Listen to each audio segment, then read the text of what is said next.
First of all, let me just start by saying it's a pleasure to be here. It's an honor to be here, to be invited by your group to have me comment on this topic, what is jihad, and I was initially asked to speak about Islamophobia. So I had a whole presentation on Islamophobia to talk about, but then last night, Cyrus and I were engaging in jihad.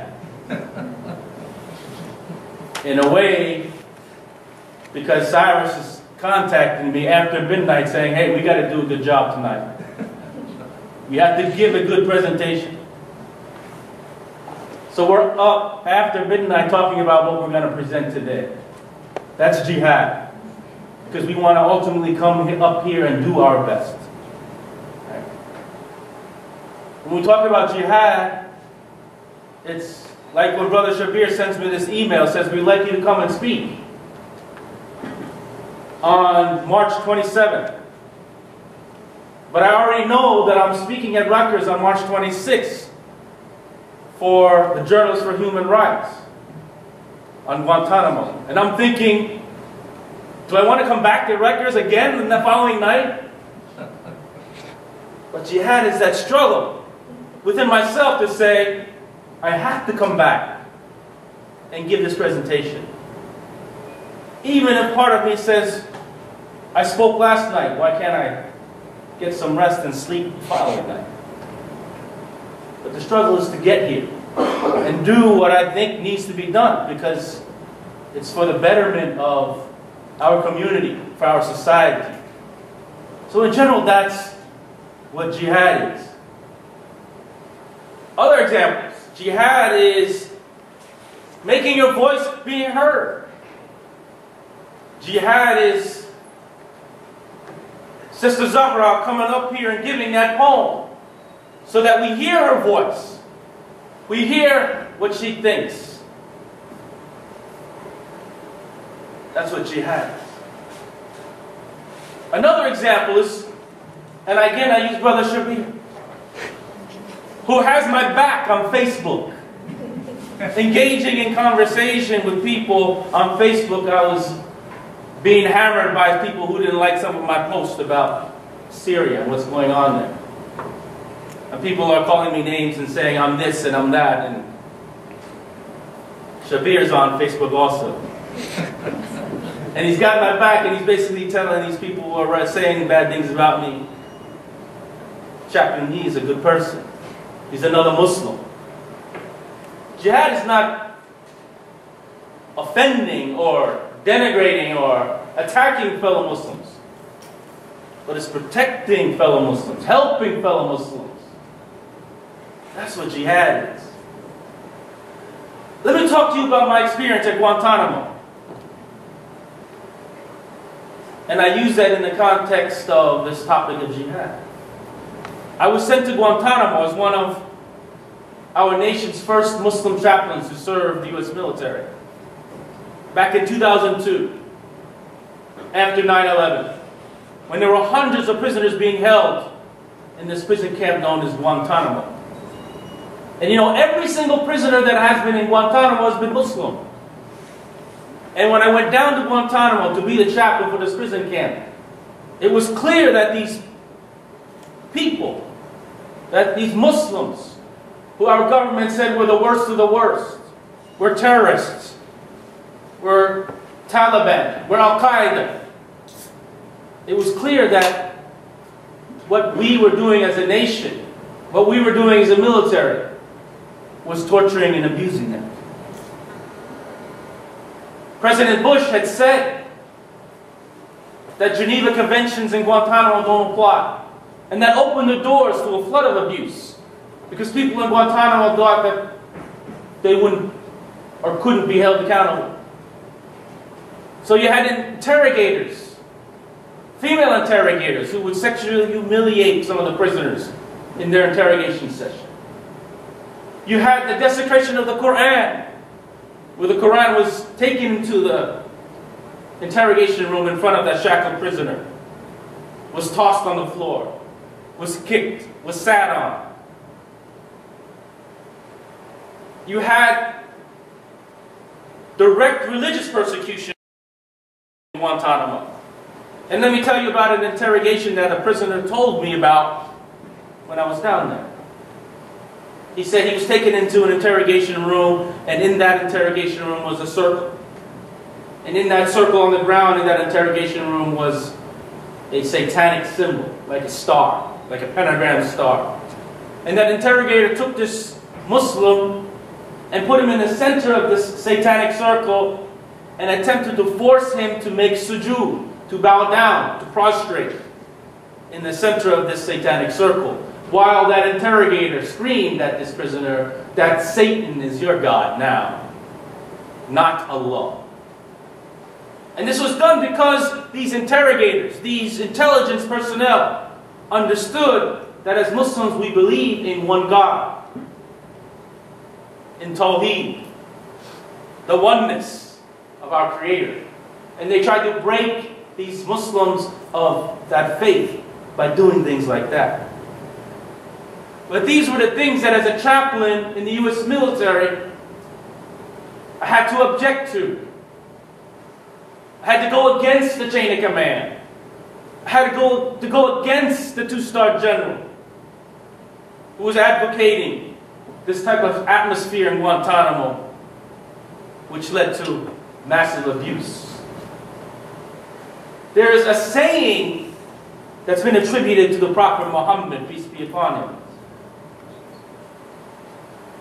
where he said, Akbarul Jihad, Kalimatul Haq, Inda Sultanin Ja'ir. He said that the greatest jihad is the word of truth in front of a corrupt leader. As a chaplain in the U.S. military, it was my role to question whether the commander and what he was doing was ethical, was moral, even though that might mean the end of your career. So as I raised concerns about the abuses down in Guantanamo Bay, what would happen next? My own military, my own country that I was serving would turn on me. And when I left Guantanamo after having been there for 10 months, I went on a 2-week break, knowing that I had to be back in Guantanamo to do at least 2 more months, which would be a full year of deployment. But I would never return back to Guantanamo. Instead, when my plane landed in Jacksonville, Florida, I was stopped by customs officials, by immigration officers, and I was questioned about things that I was carrying. And they would say I was carrying suspicious type documents. And then all of a sudden there were intelligence personnel on the scene. Military intelligence, Army counterintelligence, naval criminal investigators, the FBI. And they would interrogate me. And before they said they were going to let me go, they decided they were going to secretly arrest me. I was the only one singled out on that plane that landed in Jacksonville. But I was secretly arrested and whisked away, eventually to Charleston, South Carolina, to a maximum security prison, in which President Bush was housing at that time what he termed U.S. citizen enemy combatants. Foreign enemy combatants would be held in Guantanamo and other CIA black sites. But if you were taken into custody on U.S. soil or were a U.S. citizen, you got sent to the Consolidated Naval Brig in Charleston, South Carolina, and that's where they sent me. I was treated like a terrorist. I was shackled at the wrists, at the waist, the ankles, in the same tight suit of chains that were used on prisoners at Guantanamo. I was subjected to sensory deprivation, the blackened out goggles that go over your eyes, the devices that go over your ears, preventing me from hearing or seeing.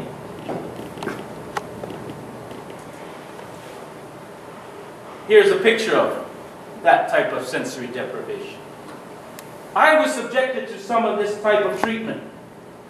A West Point graduate from a military family. Both of my younger brothers were serving in the Army at the time as well. My dad, a U.S. born citizen, World War II veteran. But as serving as a U.S. Muslim chaplain in the U.S. military, now I become a suspected terrorist. I was even called at one point by someone down in Guantanamo a Chinese Taliban. They said, who the hell does this Chinese Taliban think he is telling us how to treat our prisoners? They referred to me as a Chinese Taliban. Not just a Taliban, but a Chinese Taliban. So I was targeted for not only my faith, but also my ethnicity. And for standing up to the command when prisoners were being abused. So I was put in jail for 76 days. And I struggled during those days to come to grips with what the heck was going on.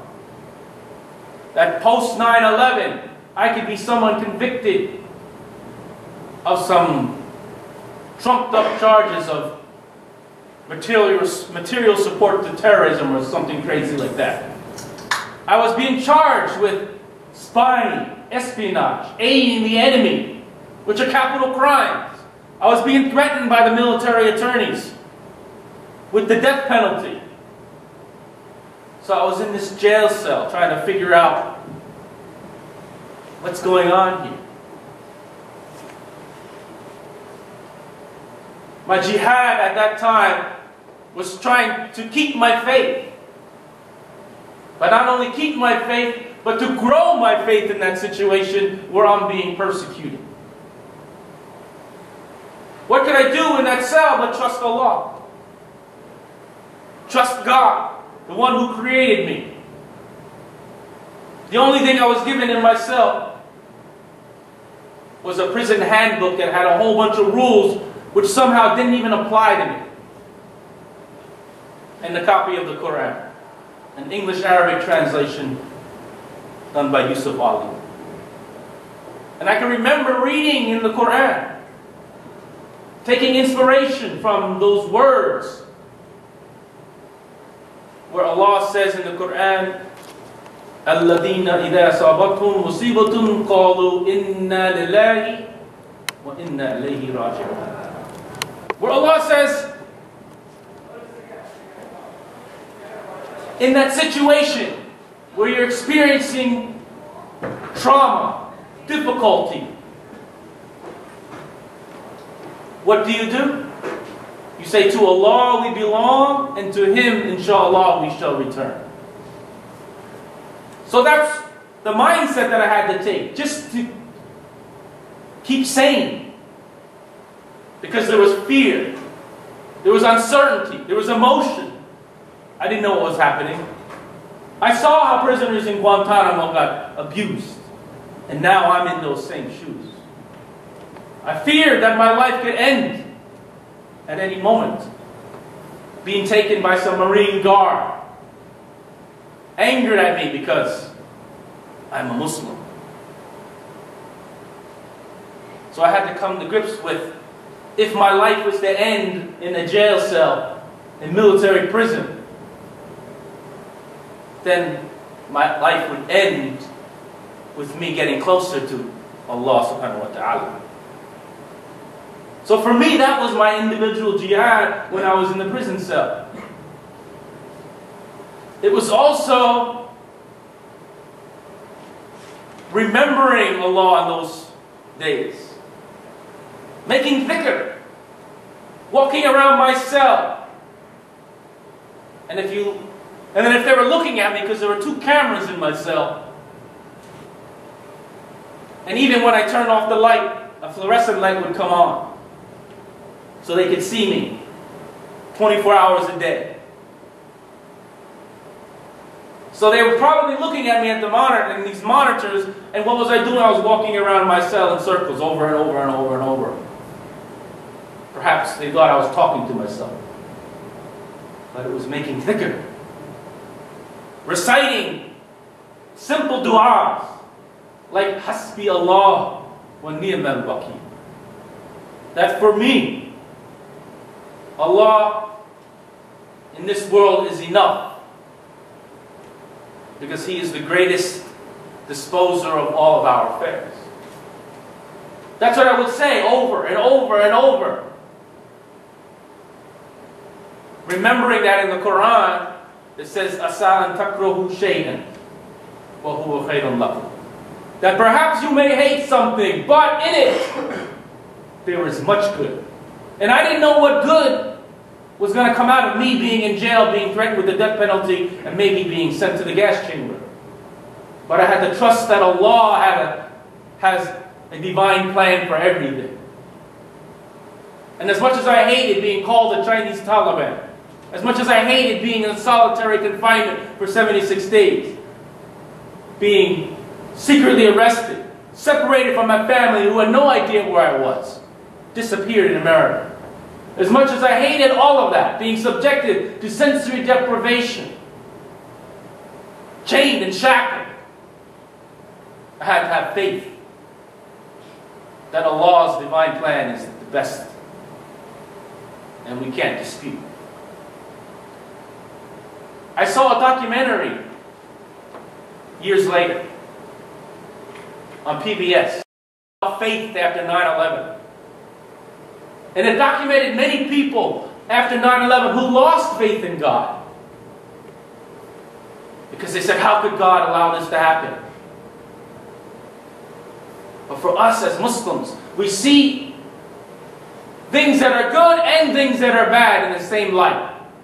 It's a test for us. It's a test for us as to how we respond. If it's good, do we attribute that to God, to Allah, and thank Him for those good things? That it doesn't come from us or our own doing, that it comes from the blessings from Allah. And when something bad happens, do we struggle not to blame Allah? Do we struggle to seek Allah's protection in those times of despair? That's jihad. That was the state I was in when I had me in jail. Alhamdulillah, eventually these accusations against me were dropped. The charges were dropped. And I would be reinstated as a chaplain in the U.S. military. After which, after being reinstated, they even continued to monitor me and threaten me about not speaking out. But I had to speak out. That was the next step of my jihad, was to speak out further. And I couldn't do that unless I left the military and be free to talk about what happened to me and in Guantanamo Bay. So I put my story in perspective of jihad, making my voice heard. And I didn't stop there, because I would go out on the speaking circuit and talk about my experience very publicly. What goes on in Guantanamo, the abuse of prisoners. Right? And I did that for 2005, 2006, 2007. And then around that time is when we heard about Senator Barack Obama, who said, I'm going to run for president. And he said about Guantanamo, as president, I will close Guantanamo. Senator Obama said, when I'm president, America will reject torture without exception. He wanted to reject the Military Commissions Act, the tribunals down in Guantanamo, which are legally insufficient and do not provide a just court for prisoners in Guantanamo. So I thought, who better to support for a candidate than Barack Obama, who himself is a constitutional law expert. As a law student, was the head of the Harvard Law Journal. Who else to better clean up this mess in Guantanamo, which was now an eternal part of my life, than someone like Barack Obama? So I got more involved in the political process to support someone who I thought was going to clean up this mess. So I went to my local precinct in Thurston County, Washington State, where I was living, close to Fort Lewis, where I had been stationed, and learned about these things called caucuses. And in Washington State, you go to the caucus, and you have the opportunity to become what they call a delegate, a local delegate. And I said, yeah, I want to be a delegate so I can support this guy who's going to close Guantanamo. And they chose me to be one of those local delegates, which meant then I go to the county caucus, in which you attempt to become a state delegate or legislative delegate, right? And I got elected by the local people of the county, and then at the state convention to become a national delegate. And that gave me a ticket to attend the Democratic National Convention in Denver, Colorado, back in 2004. Or what was it? 2008. So I went to this convention. My jihad was being an activist, doing what I thought was necessary to be good for our nation. Right? It was being present, showing my face, taking this opportunity to say, I'm here because I want Guantanamo closed. But there are other Muslims there. This is a powerful image, that Muslims were there. And I didn't wear a suit and tie all the time. I wore an orange shirt that said, close Guantanamo, so people would know that I was there to close this place down. In that stadium, we're there the whole day as all these people make these speeches. I went around the stadium with my shirt saying, close Guantanamo. I'm Chaplain Yee, the former chaplain at Guantanamo Bay. Jihad is being an activist, striving towards establishing justice. And that actually led to Barack Obama, when he was elected, to close this place, Guantanamo, with an executive order. He signed an executive order on his second day of office, saying, I'm going to close Guantanamo. But now we're here in 2014 and Guantanamo is still there. So my jihad continues to try and get this place closed. To criticize Barack Obama, who I was a delegate for, who has done a complete 180. And as a former delegate for Obama, I say that he has miserably failed on the issue of Guantanamo. That's what jihad is. I want to close by saying part of our jihad as individuals is being activists. Brother Cyrus is always an activist. I see him all the time at all the events, advocating for social justice. His time is consumed. That's his path. That's his way to try and please Allah. But let me tell you about something that's going on right here at Rutgers. You all know that Condoleezza Rice was invited to speak at your commencement. Well, let me tell you this. When she was in the Bush administration, she defended Guantanamo Bay and objected to the notion that prisoners were being abused there, completely denying the abuse and torture that took place in Guantanamo. And then I found this Senate intelligence report in which it demonstrates that Condoleezza Rice was the first Bush administration official to authorize waterboarding which is across the board, anywhere in the world, considered torture. She claimed that she didn't know much about these meetings that were taking place about authorizing waterboarding. And most people thought it was the Attorney General, Ashcroft, who would authorize the CIA to waterboard. But in this Senate intelligence report, it indicates that 9 days before Ashcroft gave a green light to the CIA, indicates that Condoleezza Rice, as National Security Advisor, gave a green light verbally to George Tenet, who was director of CIA. She was the first official to authorize torture in the Bush administration.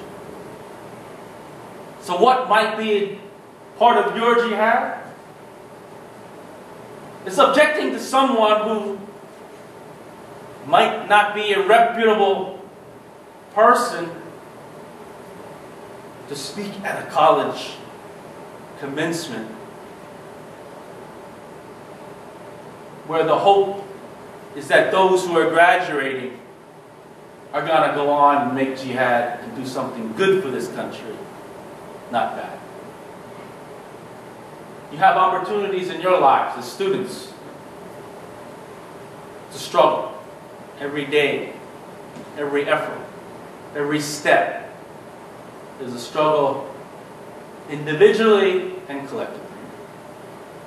My brothers and sisters in Islam, I'm honored to be here at Rutgers to speak to all of you tonight and to share the panel with my good brother Cyrus McGoldrick. Assalamu alaikum rahmatullahi wa barakatuh.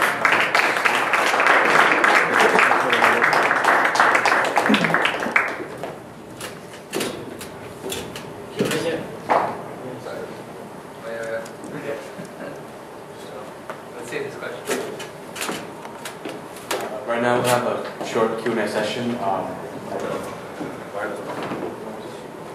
Where's the other one? We'll share the mic. How much time do you guys have? How many hours now? I mean, If they have a question, do you have a question? Yeah, we're going to open the floor to Q&A, no problem. I'm not leaving until I eat anyway.